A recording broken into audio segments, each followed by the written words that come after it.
Okay, Mayor, we're now ready to begin our meeting. Okay, thank you, Susan.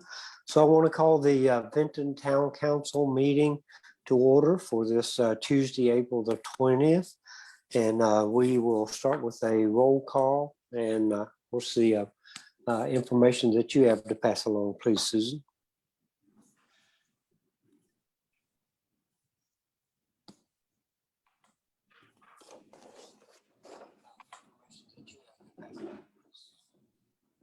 All right, roll call of council. Councilmember Lyles, Here. Councilmember Stovall, Here. Vice Mayor McCarty, Here. Mayor Gross. Here.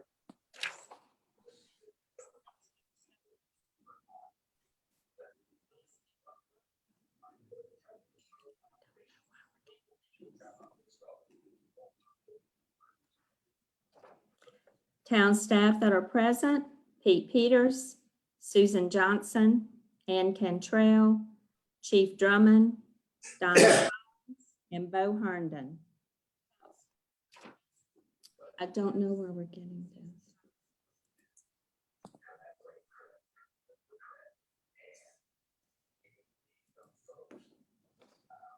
Also present, Jeremy Carroll, the town attorney, Debbie Adams with the Vinton Messenger, Bill Hunter with Roanoke County Communications and Information Technology, Becky Kraft with Roanoke County Emergency Communications Center,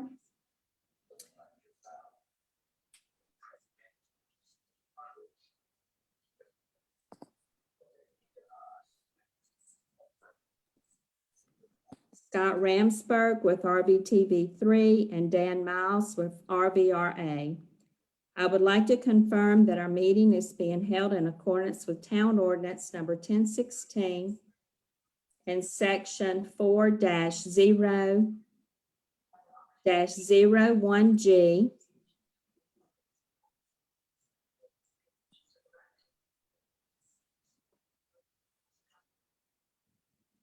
.01G of Chapter 1289 of the 2020 Acts of the Virginia General Assembly, and everyone present is participating by electronic means.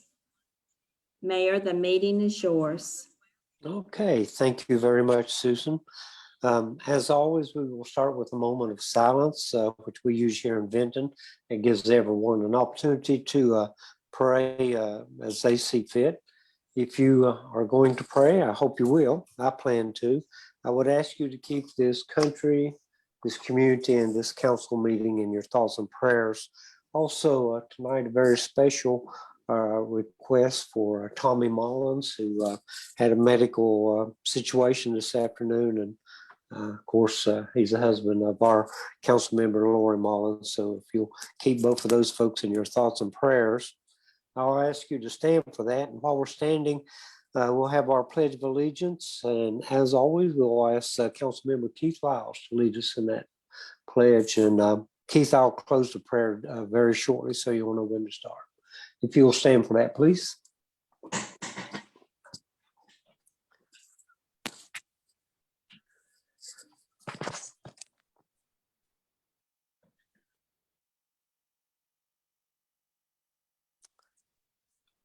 Thank you, Heavenly Father, for this day and for the opportunity to meet.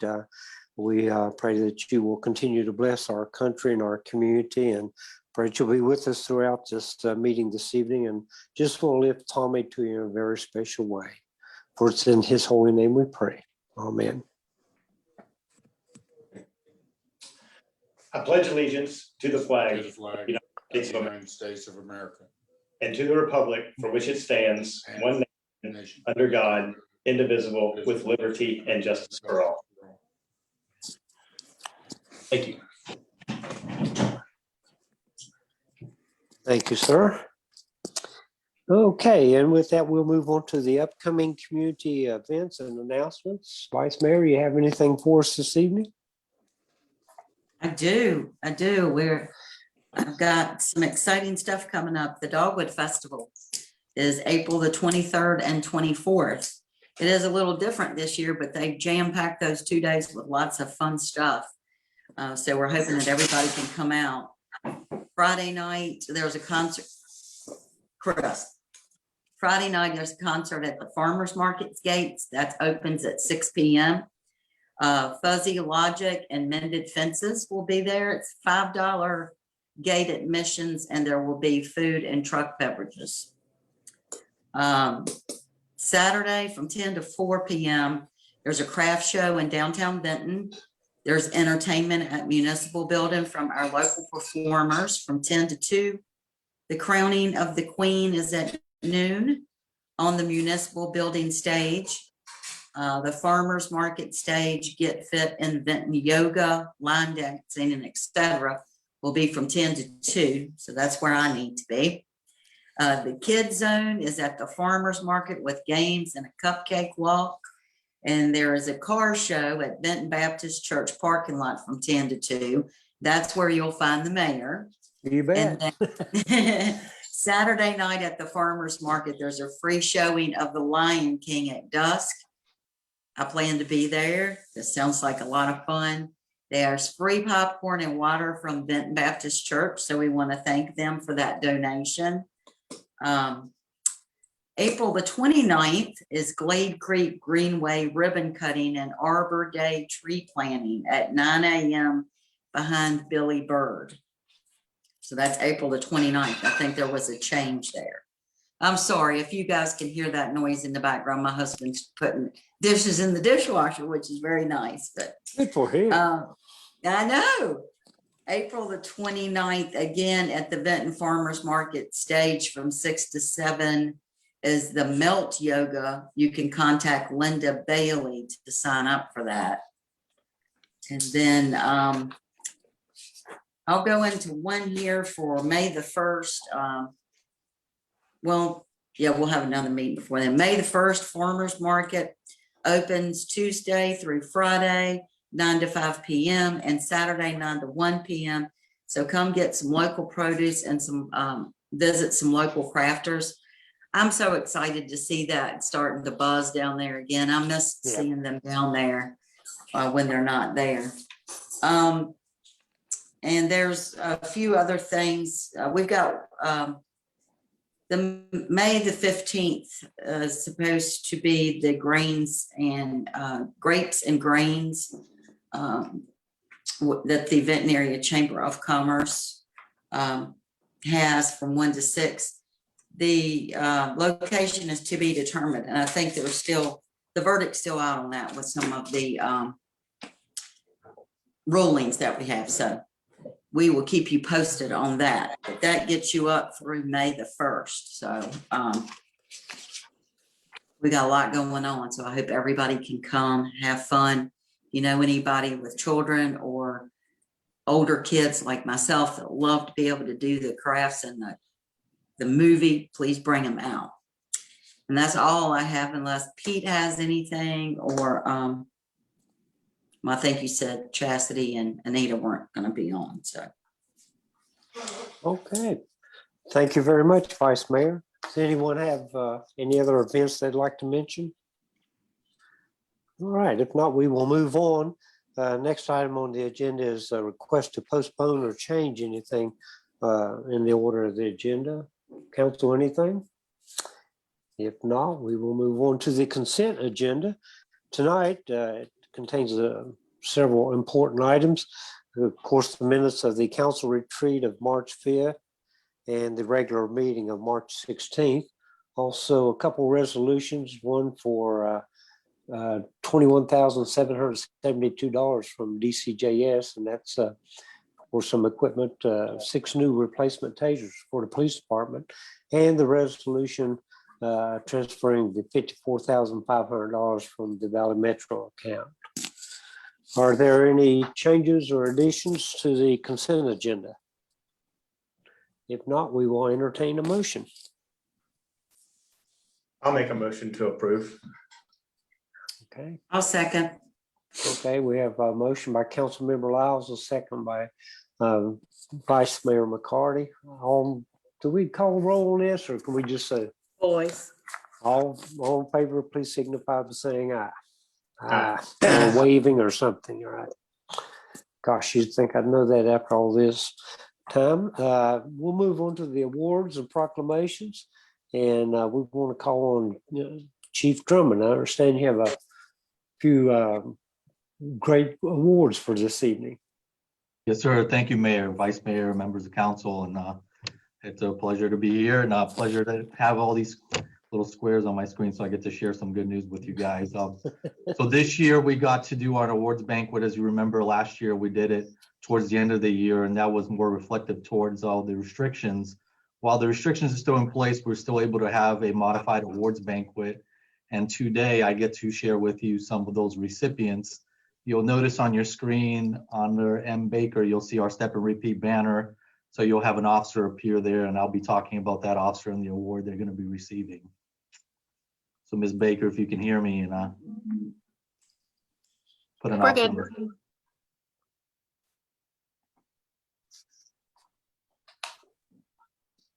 Could you hear me? Nope.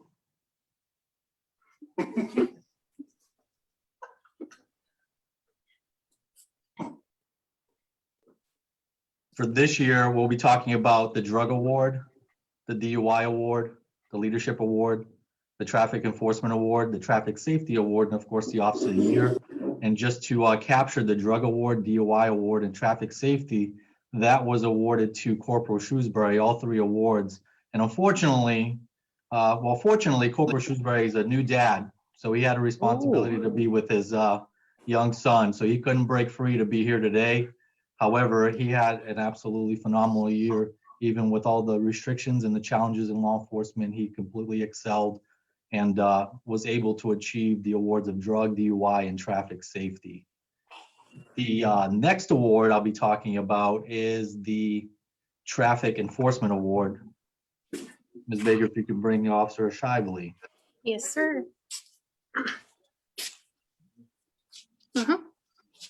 There he is. So the Traffic Enforcement Award was awarded to Traffic Officer Shively, Christopher Shively. The two fundamental objectives of traffic safety and enforcement are to promote sustained compliance with traffic laws through deterrence and to prevent hazardous traffic conditions from occurring and therefore prevent or reduce the number of traffic accidents.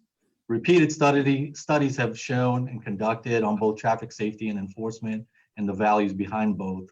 What each study will conclude is that the perception of police presence alone reduces crime, and enforcement action only reinforces that conclusion. In this day and age, we can concede that our livelihoods and obligations revolve around vehicular transportation. According to Cooper Tire, a study was conducted where the average American spends 18 days a year, roughly 8 hours per week, in a motor vehicle. With that understanding, the Global Status Report predicts that road accidents will increase and be the 5th leading cause of death by 2030. With that upsurge in vehicular traffic and traffic, safety enforcement becomes indispensable for the motoring public. So with all this information in mind, the traffic stop is possibly one of the most valuable self-initiated actions that a police officer can perform. Consider the impact that may have on a community in the span of an individual officer's career. Traffic enforcement, in translation, is an easily implemented injury prevention program with an immediate benefit. It is clear and measurable action that high visibility traffic enforcement is a necessity, has value, and does make our community safer. And this year's recipient, of course, you have on your screen is Officer Christopher Shively. Congratulations, Chris. Thank you. Congratulations. Thank you. Congratulations, Chris. Thank you. Congratulations. The next, I'm sorry, I cut you off. No, go ahead. No, you're fine. Your Congratulations. next award will be your leadership award, and that will be presented to Corporal Alterio. And if you remember, Corporal Alterio last year was nominated as the Officer of the Year, so he continues excelling in the police department. And there is Corporal Alterio, smiling. Hello. In the law enforcement profession, each enforcement agency sets its sights on unified objectives, creating safe communities, building partnerships, and preserving the rule of law. The role of the law enforcement officer can already be difficult, but can quickly become amplified during troubled times. During difficult times, officers are the people that are counted on to step up for the community in need and the guiding principle in civility. Without law enforcement and the rule of law, there will be chaos, victimization, and disorder would rule over human decency. Law enforcement provides that necessary system of checks and balances to our society, while the effective law enforcement leader molds the character and instills the morality in those officers that are needed to effectively handle this responsibility. Being a leader is the ability to constantly consume and adapt to the evolving nature in both their personal and professional lives. Being a leader requires a lifelong journey of being a constant learner, constant listener, and a person who is willing to sacrifice for the betterment of another. Leaders are effective because of how they approach their work and how they value their team. The leader's attitude can reflect the vision, the work ethic, and it directly correlates to how they choose to live their lives. By virtue, leadership is a choice, the conscious choice to influence the people, whether they're in their care or not. And the paradox of an effective leader is that they can become effective because they make others better than themselves. So in law enforcement, we are drawn by a select few officers who travel the hard road, exhibit high spirit de corps, captivate us, and have the natural tendency to show care and worth to others. In simplistic terms, leaders are exceptional humans that develop a lifestyle of giving and dedicate their service to the lofty visions of aspiring others to achieve great things. So how this award works out is this award is nominated by the peers. So the officers vote on their leader or the person receiving that award. And this year's recipient, of course, is Corporal Brandon Alterio. Congratulations, Brandon. Yeah, congratulations. Thank you. Congratulations. Absolutely. Yeah, congratulations. Thank you. Thank you, sir. Thank you. The last award that I have for this evening is the Officer of the Year Award. That Officer of the Year Award is indicative of the Leadership Award, meaning it is also voted on by its peers. Sir, Yes. you have another award, the Life Saving Award. Oh, my goodness. It's okay. A very critical one, and I apologize for that. And I'm looking for it. Give me 1 second. That's fantastic. I don't have my talking point. I could run it down to you if you'd like. Please do. I'll do the Officer of the Year Award in the meantime. I guess you could say Amanda's your lifesaver, right? Yeah. That is correct. No matter how much you plan, you still forget something, I know. especially virtual. Oh, yeah. So the Officer of the Year Award is, like I mentioned, nominated by their peers. The Officer of the Year Award this year was Corporal Andrew DiCarlo. All right. Tackleberry. There you go. There you He's, go. He's about 6'5", so they're gonna have to adjust the camera for him. Awesome. Officer of the Year Award. The awards you receive in your career commemorate achievements and are direct indignations and memorializing your contributions to the community in which you serve. Awards such as the Officer of the Year Award are a recognition of an individual's sacrifice and passion to create a safe place for us all to live. As the precursors of the award nominations indicate, the officer demonstrates a distinct pattern of community service coupled with professional development. It is natural over the span of a career in public service to question whether you have made a difference or made an impact. Without a doubt, the simplest actions taken by an individual in uniform have a profound impact on a victim of crime in the community it surrounds. There is no metric that can measure a person's passion and their indignation to make an impact. It is simply a manifestation of a person's divine love and care for humanity and the community caretaker. This year, we highlight one individual for high esteem, spirit de corps, and dedication to their own time for the better of humanity. The fabric of law enforcement and the notion of the rule of law depends on the actions and the core values of each individual in uniform. The law enforcement profession is needed and will always be needed. It is a pillar for camaraderie, human shared values, and the love of a nation and a community. And of course, this year, our recipient of the Officer of the Year is Corporal Andrew DiCarlo. All right. Congratulations. Congratulations, man. Way to go. Thank you. Andrew. Thank you, everyone. You Great bet. job. Absolutely. All right, I apologize for my blunder, but the last one is the Life Saving Award, a critical award. This award is nominated to the employee that has obviously made a difference to human life, particularly in this case, saved a human life. And before you, you have Officer Justin Baker. So the value of life is not calculated by personal careers or your monetary value.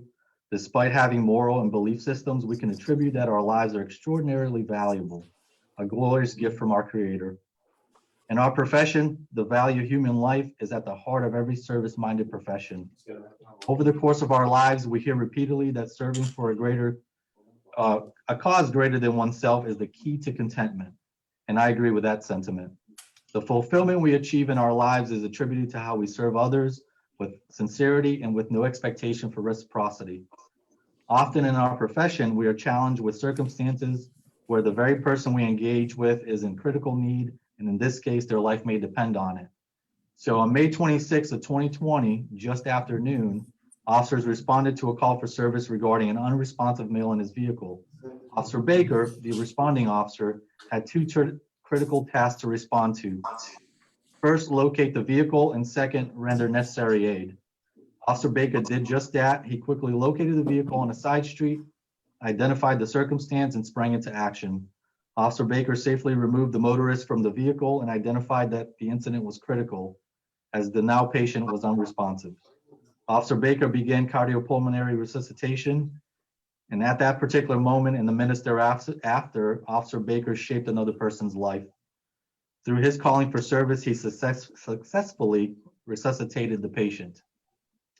As formerly mentioned, our lives are best served when we use them to benefit others. In this case, Officer Baker gave a fellow person a second chance at continuing his own life. Often in this profession, we are left with the thought of whether we are making a difference in the community we serve. Officer Baker can rest assured that on the aforementioned date, he did just that. Congratulations, Justin. Thank you, sir. Thank you. You bet. Congratulations. Congratulations. Thank you all. Thank you. Thank you very much. Awesome. Thank you. Congratulations. Thank you. Wow. Thank you, everybody. That concludes all the awards, unless Ms. Baker is going to tell me otherwise, but I'm pretty sure I got it right this final time. Thank you, everybody, for allowing me. Thanks for the thumbs up, and thank you for allowing me to share this moment with you guys. Hopefully, one day we can do it in live and in person where we can interact a little bit better, but virtual it is. So thank you again. Well, thank you, Chief, and we certainly want to congratulate all the award winners. We appreciate their hard work and their professionalism. I say it often, our police department continues to make us proud. You guys do a great job, and let's face it, to have a great community, one of the big part of the foundations of a great community is to have a good police department. We've got one of the best. So very proud of you guys. And again, congratulations to all the award winners. We do have a proclamation, and I've asked Councilmember Mike Stovall to read that, please, if you would, Mike. Brad, Mayor, that's on the next, that's on the next part. That's on the next one, right? Yeah. Oh, Hey, okay. man. I'm sorry. I No problem. apologize. Man. See, hey, Chief, you and I got a lot in common, man. As hard as I try to get everything perfect, I still can't on virtual. There's no We're just way. trying to figure out which one's prettier, you or the chief. That's what we're Oh, trying. man, we could be here all night. So. We both got a good head of hair. Oh, yeah, right. All right. Okay, we will save that proclamation for a little bit later. I apologize for that. And as a matter of fact, that's where we will go now, our National Public Safety Telecommunications Week. And I think Bill Hunter's with us. And of course, Becky, always good to see you folks. So Bill, did you have some comments for this evening? Well, Mr. Mayor, Madam Vice, members of council, I think you know that if you ask me to say something, you're going to get me to. So I can't tell you how much it means to us that the town recognizes the center. You know, gosh, I don't know how many years as we've been a joint center, and I'll echo your praise of the chief and his officers in the police and the professionalism of them. I did want to take a minute tonight to introduce y'all to our new guy. Becky Kraft is our emergency communications manager, came on board at the first of the year. But Becky is far from new to the county of Roanoke, as that's where she began her 911 career as a communication officer that we're celebrating with this proclamation, and has journeyed in very different positions. And most recently, she was running the City of Salem's 911 Center. So when Alita retired, we needed someone who could fill big shoes, and I feel like that we have that person with Becky. And if she'd like to say hi, I'll shut up. All right. It's a rare thing. Thank you for the introduction. Like Bill mentioned, I started my career with Roanoke County in 1999. Alita was actually my first trainer, so it was kind of neat to come back full circle and take over all of the hard work that she has put into the center. We do appreciate the proclamation and the recognition of all the hard work that our ladies and gentlemen put into their careers. It's nice to have the recognition that we're not just secretaries, that we are public safety. So we do thank you very much for that. All right. Well, thank you. Thank you, Bill and Becky, both. We certainly appreciate the work that you guys do. Y'all do just an awesome job. And so, Mike, I guess we can finally get around to that proclamation now, if you would please, sir. Yes, sir, Mr. Mayor. I'd like to read the proclamation. It says, whereas the week of April 11th through April 17th, 2021 has been declared National Public Safety Telecommunications Week by the Senate and House of Representatives of the United States of America. And whereas the President of the United States issued a proclamation calling upon the people of the United States to observe that week with appropriate ceremonies and activities. And whereas problems of crime, fire, and other disasters touch and affect all segments of our society, and if unabated, can undermine and erode both moral and economic strengths of our community. And whereas men and women are engaged in the operation of emergency response systems for the town of Benton, and whereas these professionals are responsible for responding to stressful telephone calls from the general public for police, fire, and emergency medical assistance, and for calmly and professionally dispatching appropriate assistance to help serve the lives and property of our citizens. And whereas our communications officers daily serve the public in countless ways without recognition by the beneficiaries of their service. Now, therefore, I, Bradley Gross, of the town of Benton, and on behalf of town council and all of our citizens, do hereby proclaim April 11 through 17, 2021 as National Public Safety Telecommunications Week in the town of Benton. All right. Thank you, Mike. And again, thank you folks for the great job you do. Certainly appreciate it. That's for sure. Mr. Mayor, I want to say real quick, back in the day, I started I started my career as a dispatcher right over there where the actually the health department is. And, we had 7 numbers then. We didn't have 911. We dispatched everything from public works to fire and rescue. So, I got some great friends, great people that I know throughout not only the state of Virginia, but other states. And, until somebody honestly sits and listens to one of those calls, it's a thankless job. And I take once again, as we all do, just take our hats off to y'all and the job that you and your staff do every day. You bet. Thank you, Mike. Very important job. That's for sure. Thank you all. You bet. Thank you. Thank you. Okay, and with that, we'll move on to the next proclamation and some information from Bo. I think you got some information about the National Drinking Water Week. Is that correct? I do. Good evening. Can everybody hear me? Yes, Yes. sir. Thank you.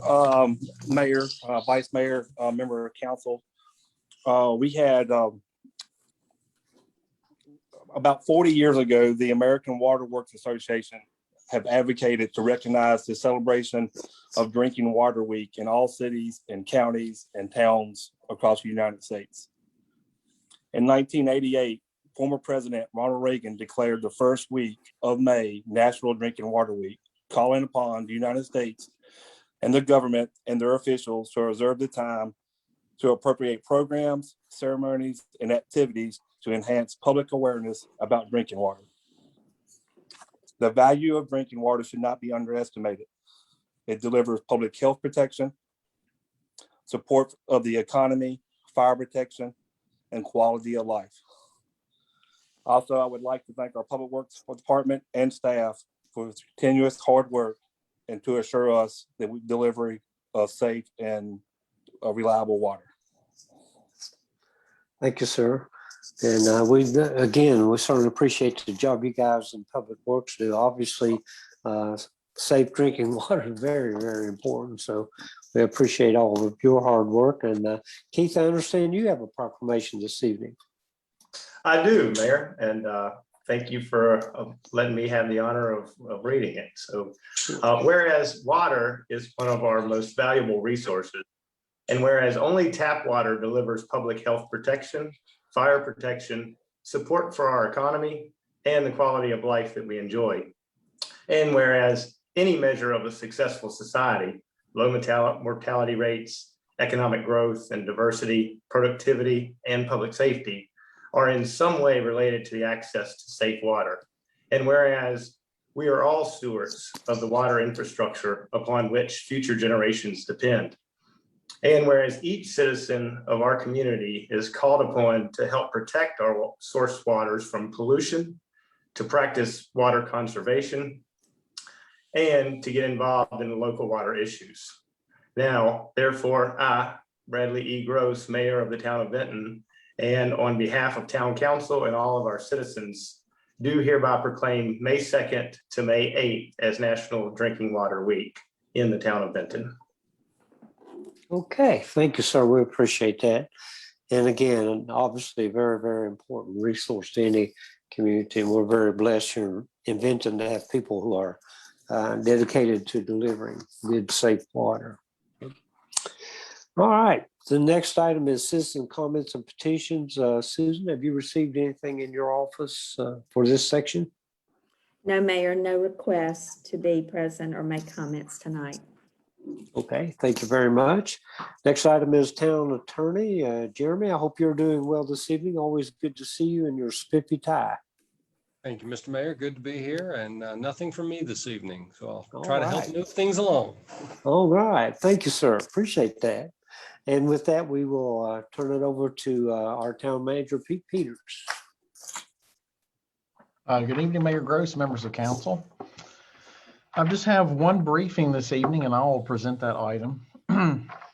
My briefing is actually regarding the Roanoke Valley Allegheny Regional Commission's request to amend its charter to reduce its membership from 38 to 30 members. This request is the result of the Commission's 2019 strategic plan that was adopted, which suggested the restructuring of the Commission's board, as the Allegheny Regional Commission currently has the second largest board within the entire Commonwealth. In February 2020, the chair of the Regional Commission, our very own Mayor Gross, suggested to the Commission that they establish a restructuring committee to study the matter and consider how other PDCs within the state are organized with membership and provide some recommendations.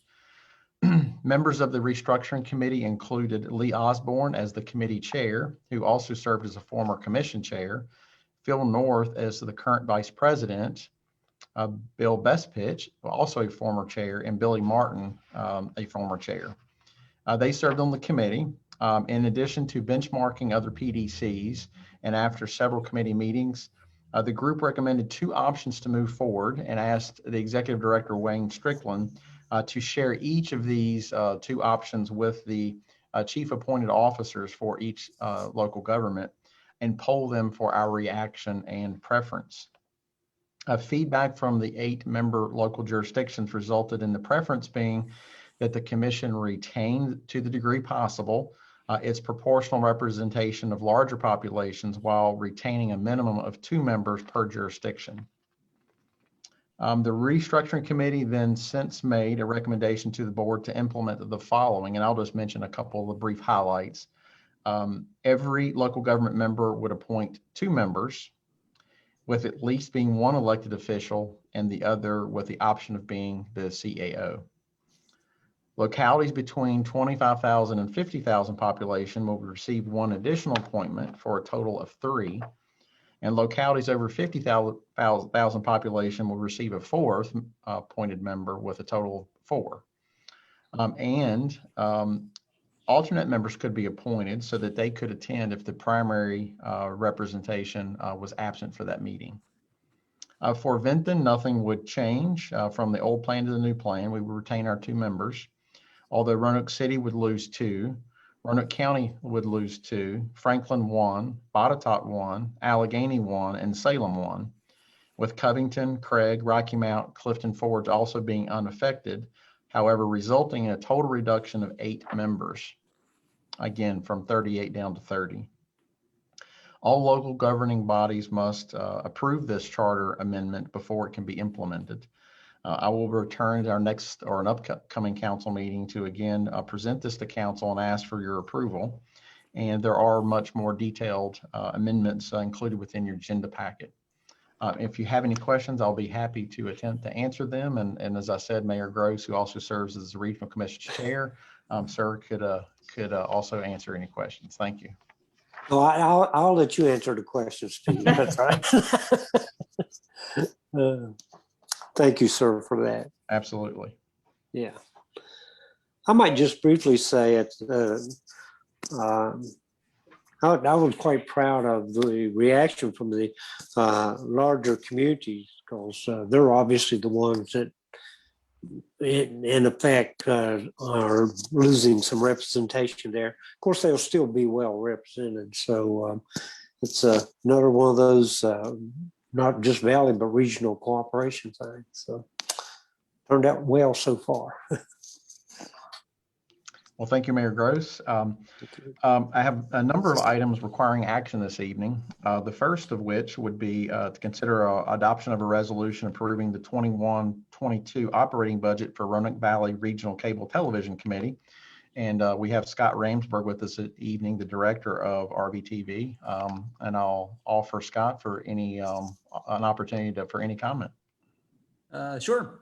As you're aware, Roanoke Valley Television is a government and educational access station serving the city, the county, and the town of Vinton and their respective school systems.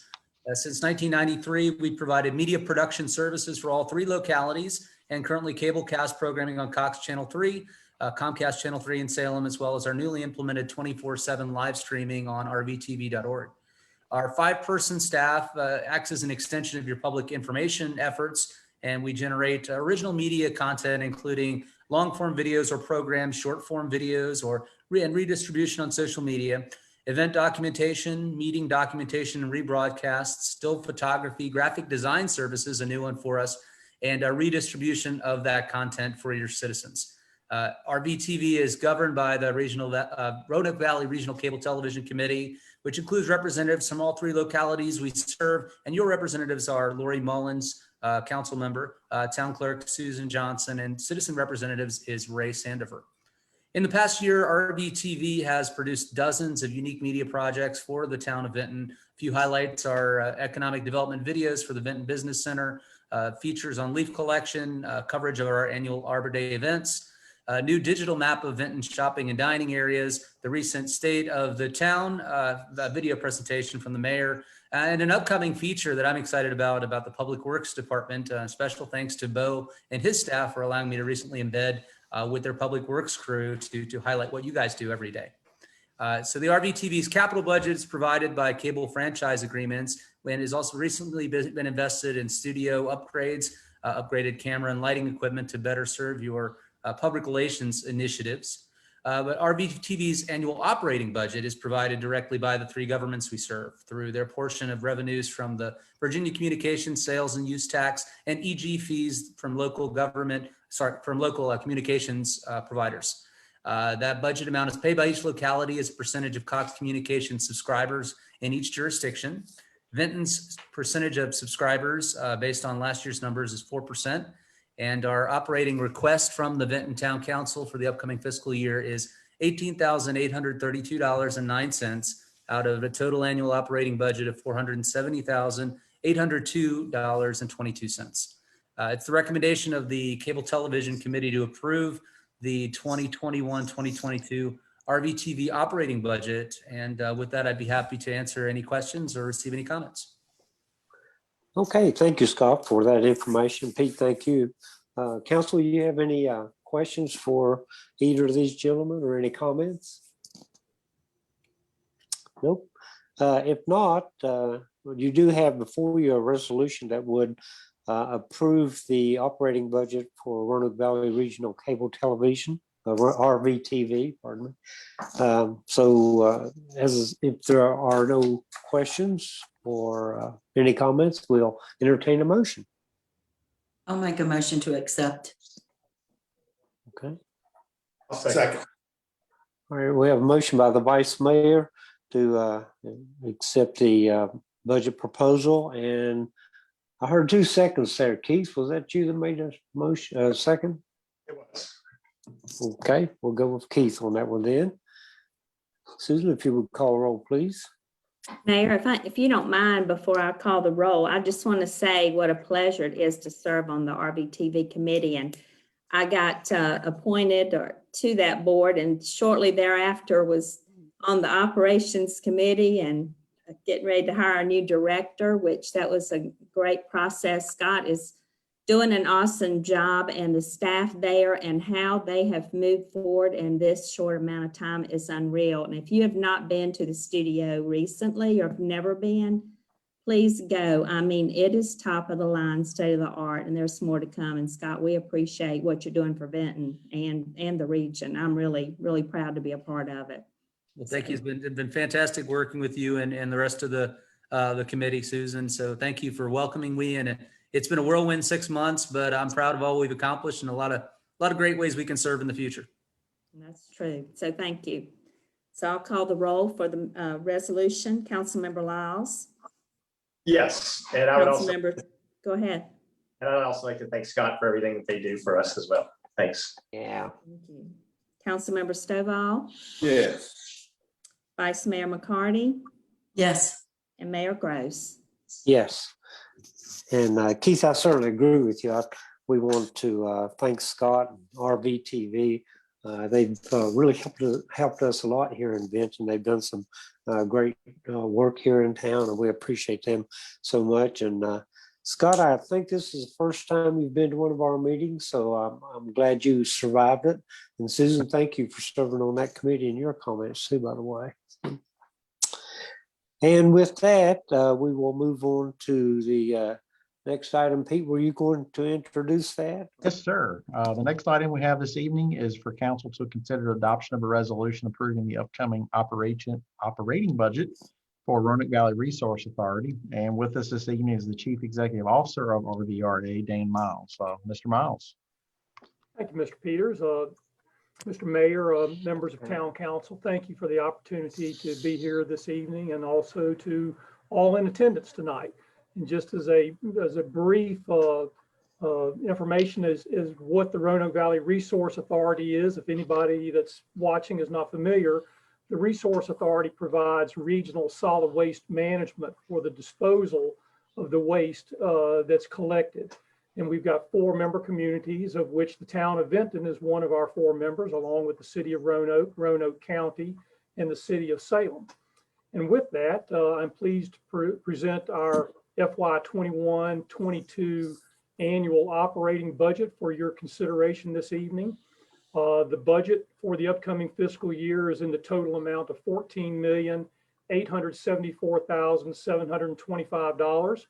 If you've had a chance to peruse the documents, then there may be a couple of things that jump out at you. And if that's the case, I hope to go ahead and just head you off at the pass on and talk about a couple of the things that certainly jump out to me when I look at it. Most notably, the total amount of the budget this year is an increase of almost $2.3 million, or about 18.1%.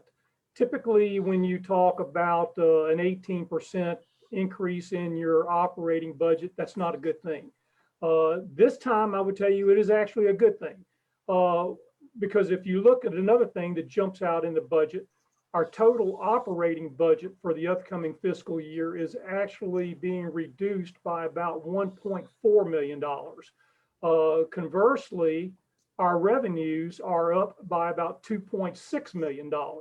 So the net result of that is that we have got some funds that we're going to be looking to replenish back into our reserve funds.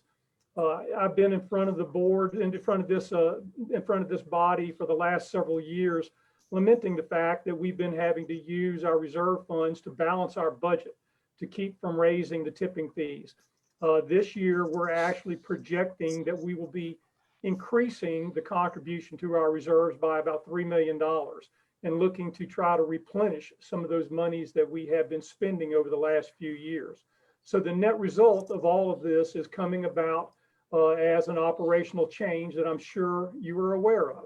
And that is that we are in the process, as I speak, of converting our transportation system from a rail mode of moving our solid waste to the landfill to converting the rail spur to a road, and then we'll be using tractor trailers to haul our trash to the landfill. We do anticipate that the road will become operational by midsummer. Again, as we speak, the rail track has been removed. There is no rail track anymore if you were to go out there. So 4.5 miles of rail track have been removed in the last 2 weeks, and we're moving forward with getting a road in place.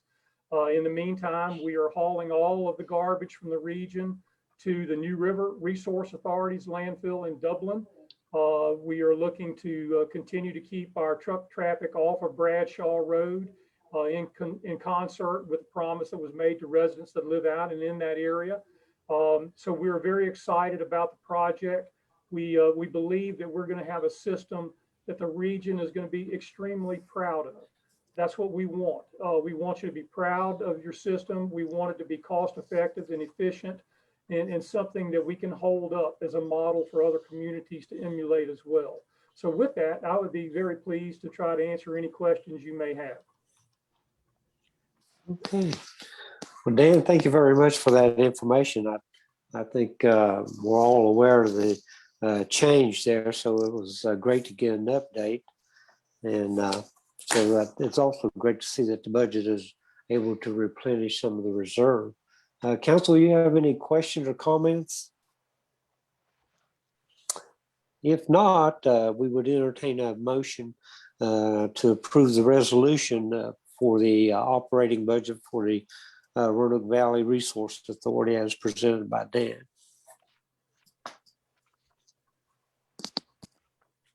Is there a motion? I'll make a motion, Mayor. Sounds like we're moving forward to a plan that's been in the works for quite some time now, but it looks like it's maybe this time going to happen. So I will definitely make the motion. Yeah, you're right. Thank you for that. So we have a motion by Councilmember Lyles. Is there a second? I'll second. Second by Councilmember Stovall. Susan, please call the roll.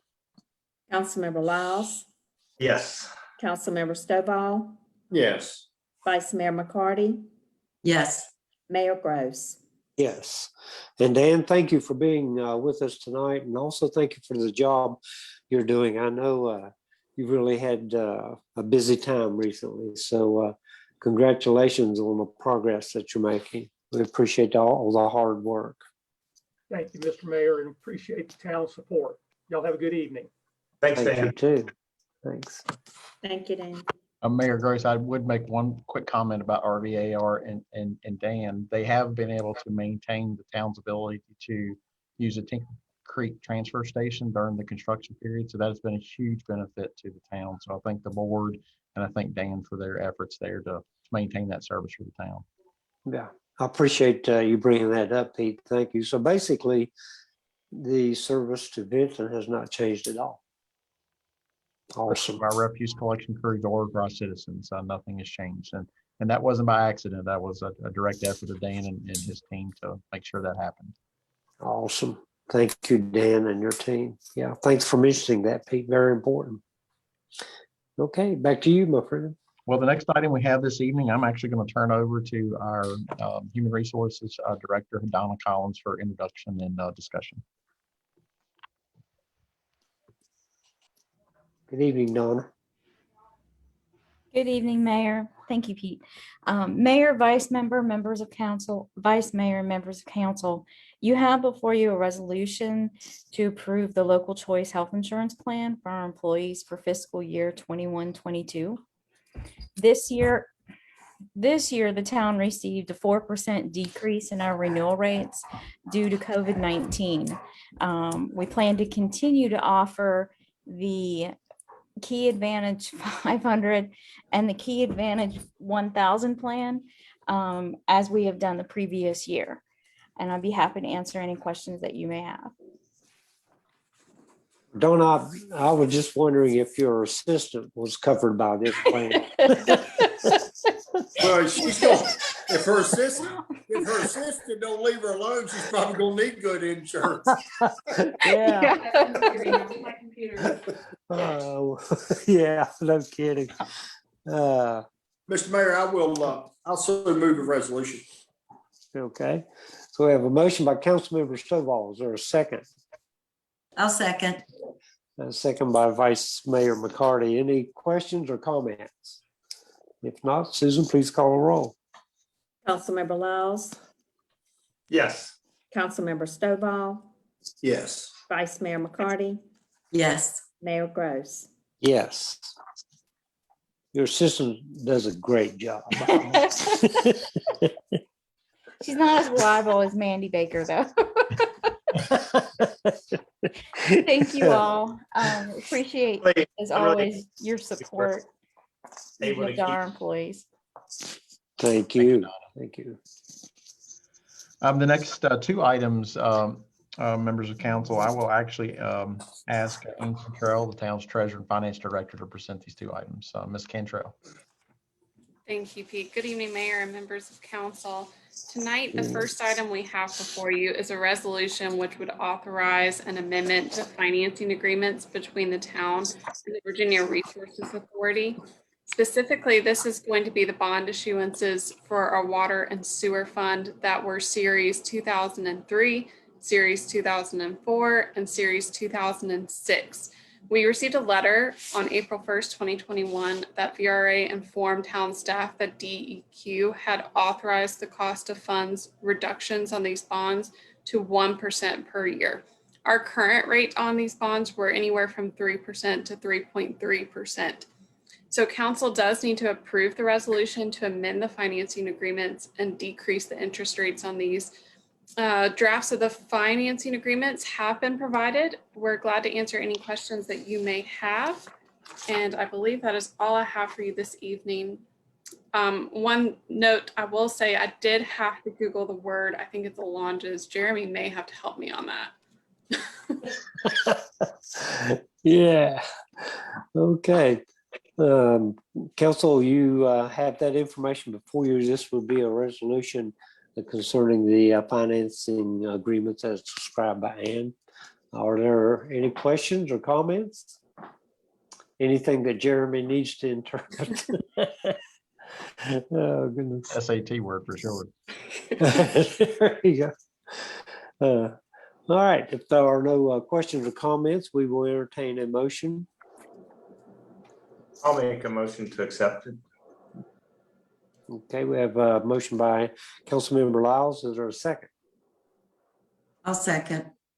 Second by Vice Mayor McCarty. Susan, please call a roll. Councilmember Lyles, Yes. Councilmember Stovall, Yes. Vice Mayor McCarty, Yes. Mayor Gross.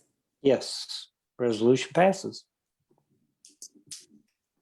Thank you. So the next item on the agenda is consideration of an ordinance which would amend certain sections of Chapter 86.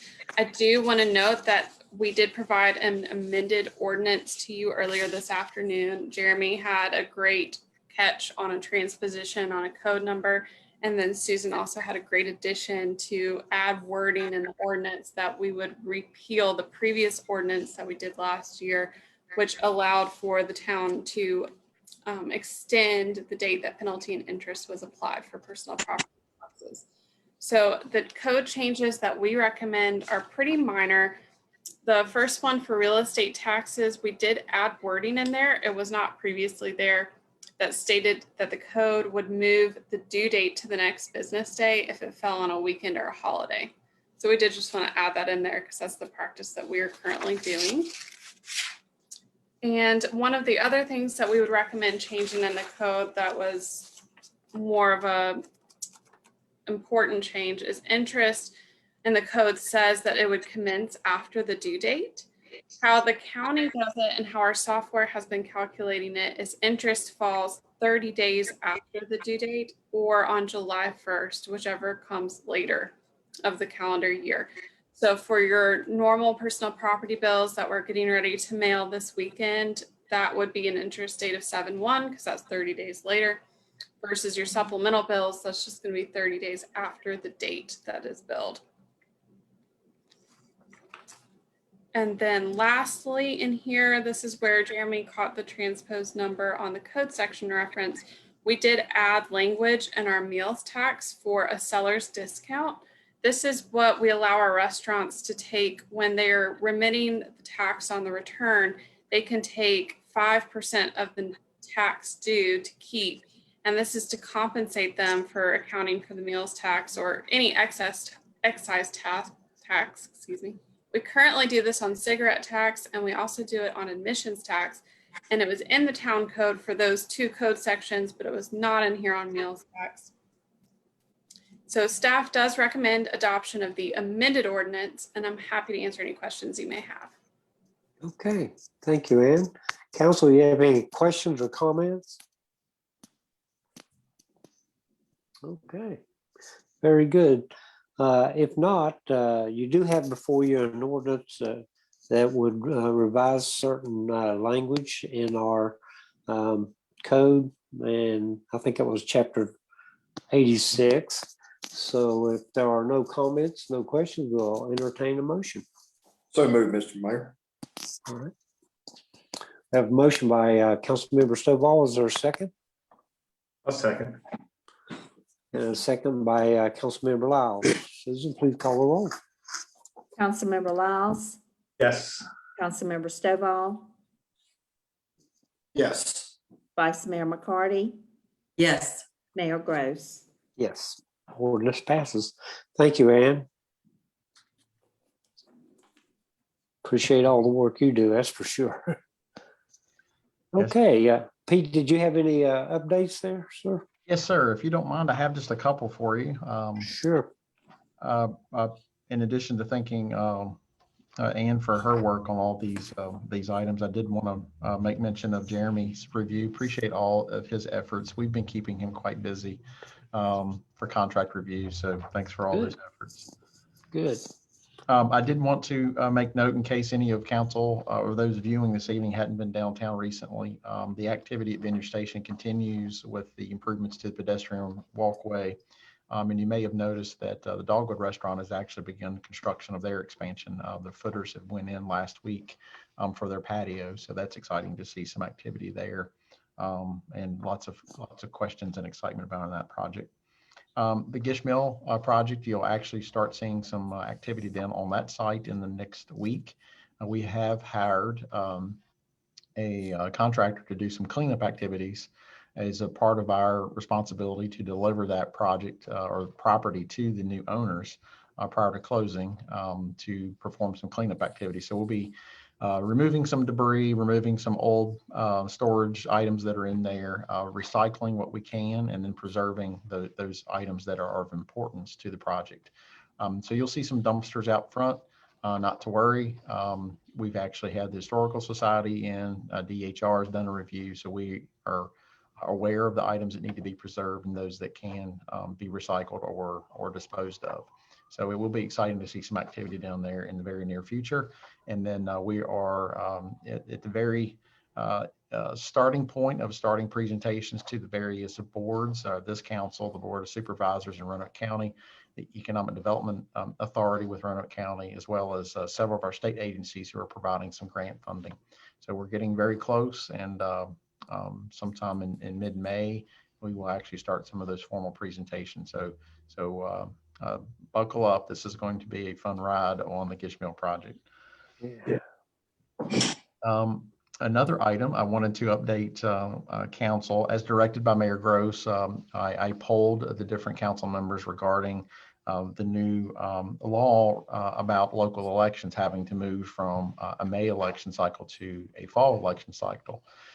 And I just wanted to report to the full council that it was the consensus that we would retain even year elections, and that we would, so therefore, each of the current members would extend their terms by 6 months. So the next election will occur in November of 2022. And again, the next cycle 2 years after that. So even years, the next election for town council, November of 2022. I also wanted to mention that staff is monitoring very closely, and particularly the finance office, the American Rescue Plan Act, ARPA. This is the next round of stimulus funding that the town expects to get. We do anticipate getting our first allotment in June of this year. And we are, again, staff is closely monitoring the guidance that is slowly trickling out. And I know in particular, Ann has some very good resources and conferences that conference calls that she attends weekly. And what we're planning to do is provide more of a full briefing of the guidance that we know to date later in May. So perhaps the May 18th date we have in mind to provide council with an update. There's data coming out every day. Sometimes we think they're, as the saying goes, building the plane as they fly it. And so we're starting to get that information, and we'll be sharing that with council. We also are working behind the scenes on what we know to date on the projects that we do feel are eligible. So we're trying to be as proactive and as diligent as we can to get projects in the hopper, because once these revenues or grant proceeds are starting to distribute to the local governments, it's going to be a pretty mad dash to start getting projects constructed. So working with contractors, working with engineers and design folks is going to be a quite ordeal. So we're trying to get ahead of the curve as much as we can, but we'll come back to you in the future and provide some more detailed information. I did want to recognize and congratulate Chief Drummond on the announcement of the grant award through DCJS on the body-worn camera. So he was recently announced to receive $49,000 in grant funding. We'll be back to council in the near future to appropriate those funds, but I just wanted to acknowledge him and his staff's effort on getting those grant funds. So that covers approximately 50% of the total cost, if I'm not mistaken, Chief? Correct, sir. And we have already started moving forward on installation of in-car cameras. We're updating those to new technology. And as Chief describes to me, that those cameras, the body-worn cameras and in-car cameras, will have the capability of communicating to one another. So that will be a nice new addition to the services we can provide. Chief, you want to add anything to that? No, that is correct, sir. The body-worn camera and the in-car camera, they both work in cohesion with each other. And as Mr. Peters did mention, we were successful in that grant, so that will help tremendously. And as we equipped cars from pretty much this point on, we'll be installing the new cameras into those cars and scrapping the old ones. So the transition pretty much starts now. It's just a little slow process with technology. But yeah, we'll see how that goes, and I'll be more than happy to brief everyone on it once it's launched. Thank you, Chief. The next item, just wanted to mention that staff is working behind the scenes to do some appropriate research on our ability to return these council meetings back to in-person meetings in our council chambers. What we're in particular trying to study is our ability to broadcast a live meeting or record it and replay it for the general public so they can be aware. So there are some legal requirements for captioning of public meetings.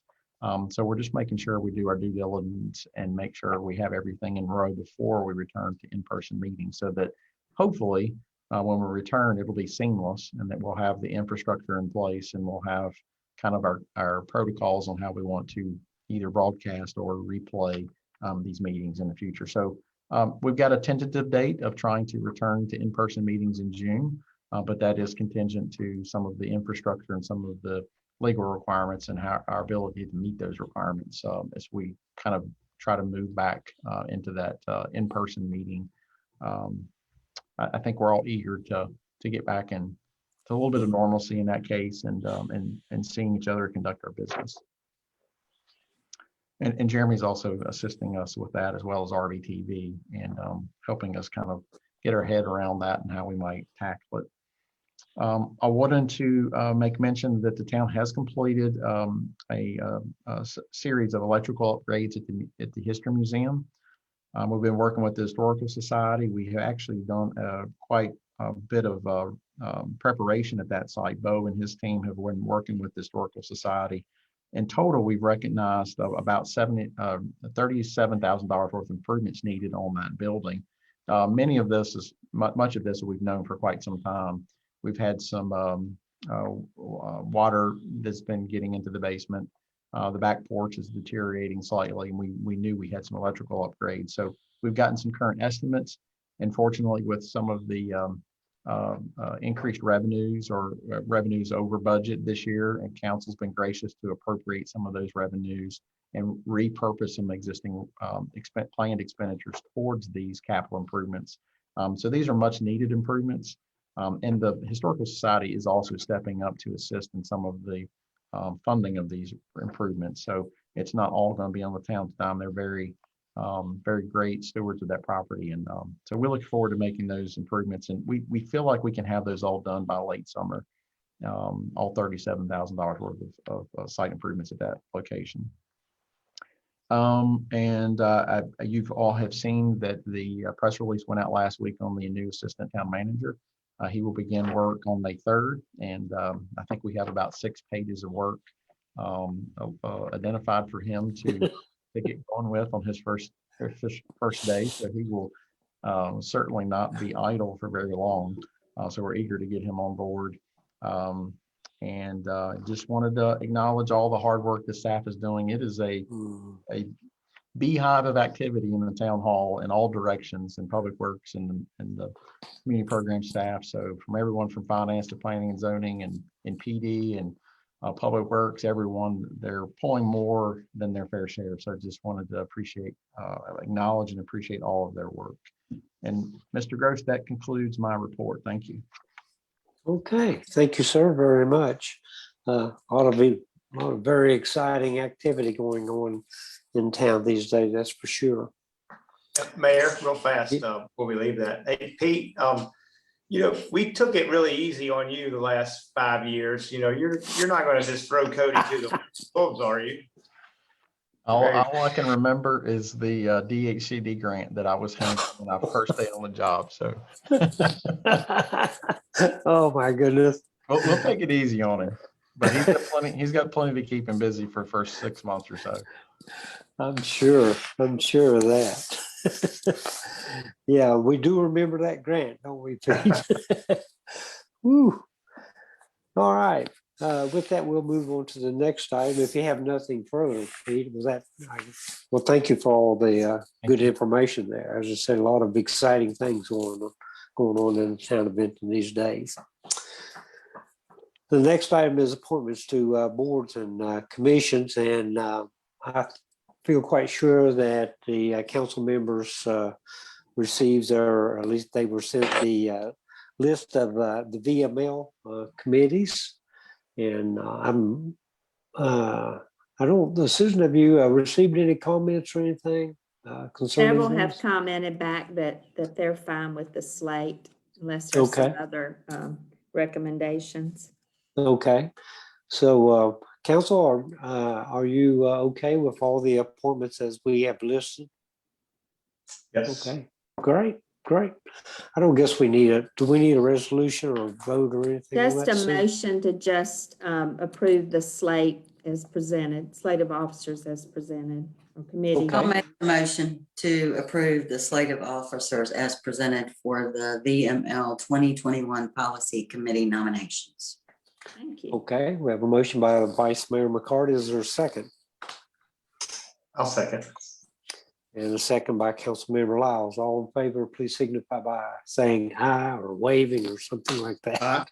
Aye. All right, thank you, folks. Okay, reports from the committees. And I think you have the Finance Committee report tonight, right? I sure do. Thank you, Mayor. Yeah. Can everybody see the screen now? Yes. Wonderful, thank you. We had a very great meeting last week, several items on the agenda. You'll see before you a list of them. We reviewed the TASER purchase that was on the consent agenda. We also reviewed the Valley Metro budget resolution. We reviewed the penalty and interest and meals tax code amendments that we just took action on earlier. We reviewed the February 2021 financial statements, and we also reviewed the fiscal year 22 manager's proposed budget. So going right into our financial report for 2021, revenues are still looking great at 115% of budget expectations. Expenditures are still holding steady at 91% of budget expectations. Our grant fund, our revenues are at 39% of budget expectations, and expenditures are at 39% as well of our budget expectations. The utility fund, similar story. Revenues are at 113% of budget expectations. Expenditures are at 101% of budget expectations. We did mention in the committee, we're not concerned at 101% of expenditures in the utility fund currently. This is more timing of paving that was done during the year. It's normally in May, but in 2021, we did the paving in the fall of 2020. The capital fund revenues are at 46% of budget expectations. Expenditures are at 59% of budget expectations. The stormwater fund revenues are at 100% of budget expectations, and expenditures are at 78% of budget expectations. And I do just want to make one comment there on the capital fund. The reason that's not at 100% of budget expectations is when we load budget amendments into our system, they apply it fully to the month that we load it. And we have been transferring money into it monthly instead of putting it all in at once. So that is one reason why it's not at 100%, but it will be by the end of the year. Moving to cash, general fund cash was at 2.3 million. Grant fund cash was negative 134,000. Utility fund cash was 1.4 million. Capital fund cash was 325,000. Stormwater fund cash was 117,000. So total cash across our funds was 4.1 million. Restricted funds was 524,000, and specifically the police evidence fund was 28,000. General fund investments were at 2.3 million. Utility fund investments were at 981,000. So total investments of the two funds are at 3.2 million, basically 3.3 million. And total cash and investments combined, 7.4 million.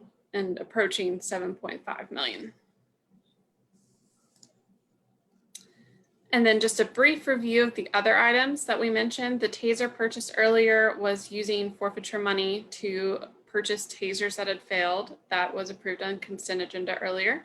The Valley Metro budget resolution, this is due to Valley Metro having CRF funding and not requiring local grant funding from the municipalities, specifically Salem and Town of Benton and Roanoke City.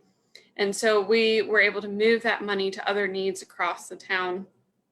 Penalty and interest and meals tax code amendments, we went over those earlier and we did that as a council action item. And then the fiscal year 22 manager's proposed budget, very happy to say that we have a balanced budget that's proposed. Anybody who's interested in taking a look at it, we have it on our Dropbox on council. So you can go to the finance committee and look at the meeting date, and we have the full revenue and the full expenditure budget.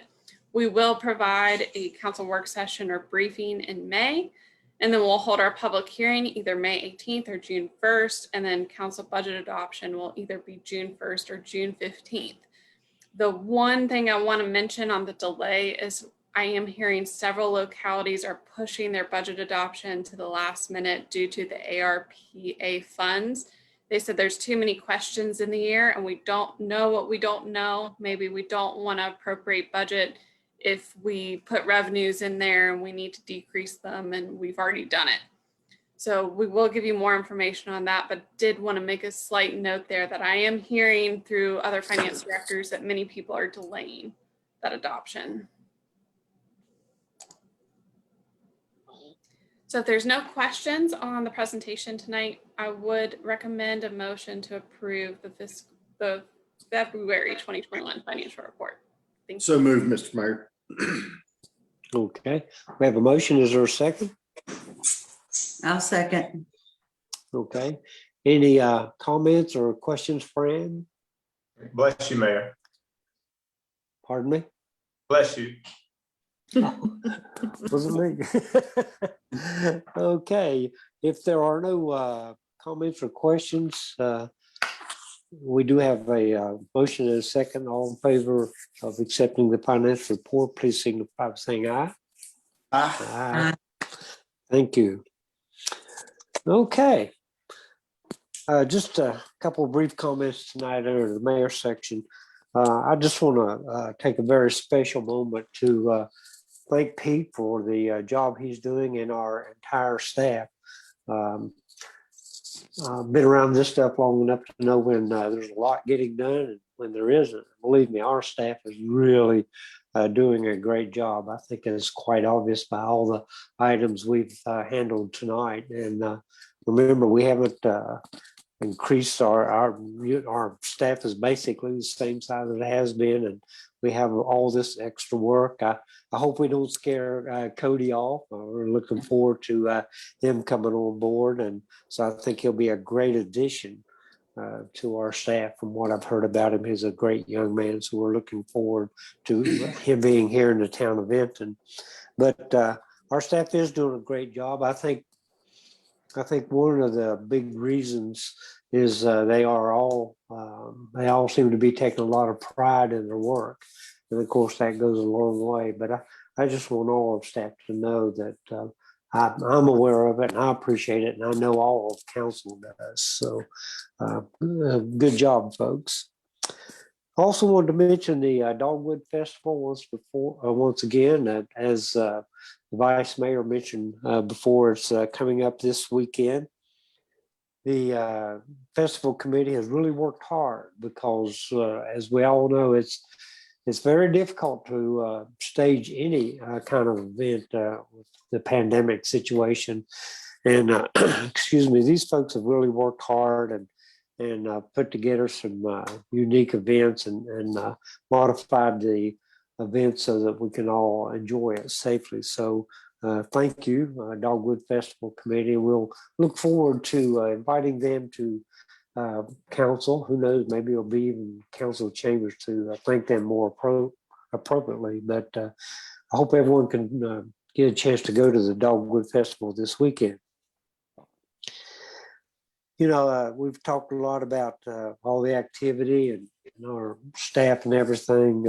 It's so awesome. I was just reminded again today of what a great future this town has. I think things are going well, but more importantly, I think as we go down the road, we're going to see some great things happen here in the town of Vinton. So just think the town of Vinton has an awesome future. And with that, I will turn it over to council for their closing comments.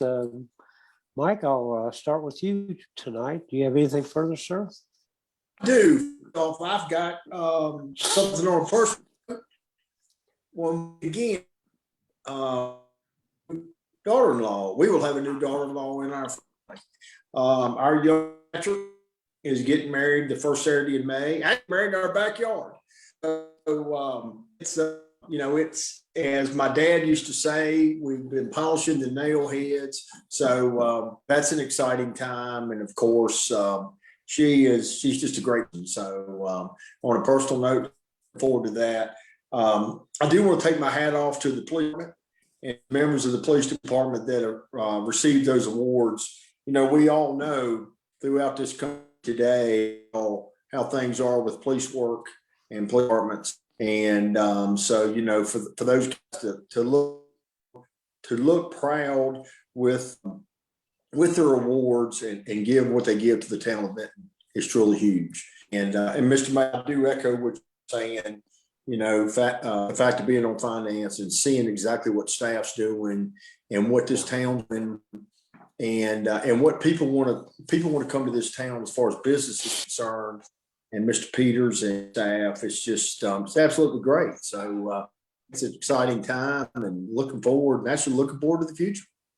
Yeah. Great. Thank you, Mike. Certainly appreciate that. And congratulations on the Thank you. addition to your friend. Has she met you, Mike? She had, they try to keep me away from she. And so, you know, it's just some things you gotta take with the family. You have to, so just gotta take it. It's like good, it's like good, the bad, the ugly. You gotta take both of them. Me. I guess. We'll be praying for her. No, no, you. seriously, Thank- congratulations. Thank you very That's much. awesome. That's awesome. Work. That's awesome. Thank you for that. Councilman Laws, it's your turn. You have anything further this evening? Just kind of echoing what Mike said, you know, congratulations to the officers for our magnificent police department that we have. And always a pleasure when Ann does a finance committee report, and it continues to grow. It's during, especially like I said before, during a time that we're now, it's just awesome to be a part of that. And it's all because of the staff that we have. Yeah. And looking forward to also welcoming Cody. I've known Cody for a while and his family, and he's a really an outstanding gentleman.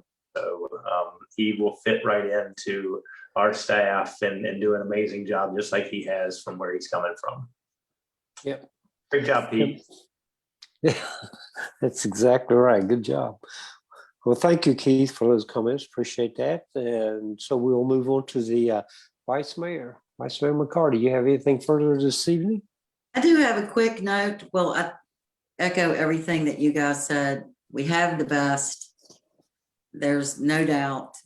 And it's just awesome to be able to go out in the public and, you know, to other jurisdictions or anything and be able to say, yeah, I'm a part of that. And so, I mean, I've been to my church, my home church in Huddleston, and was talking to folks there, and they're like, wow, things are going really crazy in Benton. That's wonderful. Everything's happening. So it's being noticed everywhere. But, you know, I'll say it time and time again, because I just don't feel like we can say thank you enough to our staff and let them know how valued they are. The police department is awesome. We're just living in good times right now. And I'm just eager to see what all is going to happen next. I did want to thank Debbie for coming out on Saturday. It was kind of rainy, but for the Clean Valley Day, we did pick up trash at the parking lot there at Pinnacle Financial. We get a lot of debris from surrounding areas once the wind blows. And I think we got about 3 or 4 bags of trash just off of our lot. But Debbie came down, took a picture, and did a wonderful article as usual. And so I greatly appreciate that. And that's all. All right, thank you. Yeah, it looks a lot better. You guys did a great job, Sabrina. Looks good, yeah. Thank you. I think it's going to be an ongoing process, though. I mean, it's just when the wind blows, but we try. Yeah. Well, it looks good. It really does. So thank you for that. And, you know, folks, we're all aware that things are going well now. We have a great staff, a lot of good things going on in town.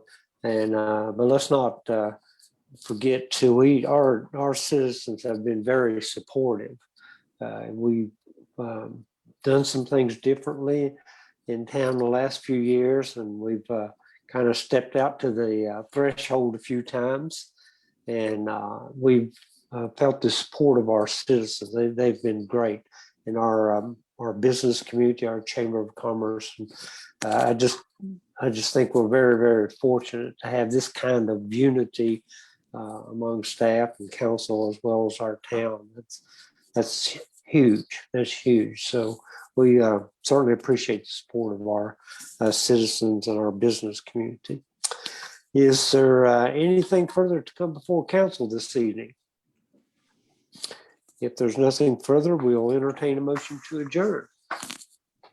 I'll make a motion. A second. I have a motion by Councilmember Lyles, second by Vice Mayor.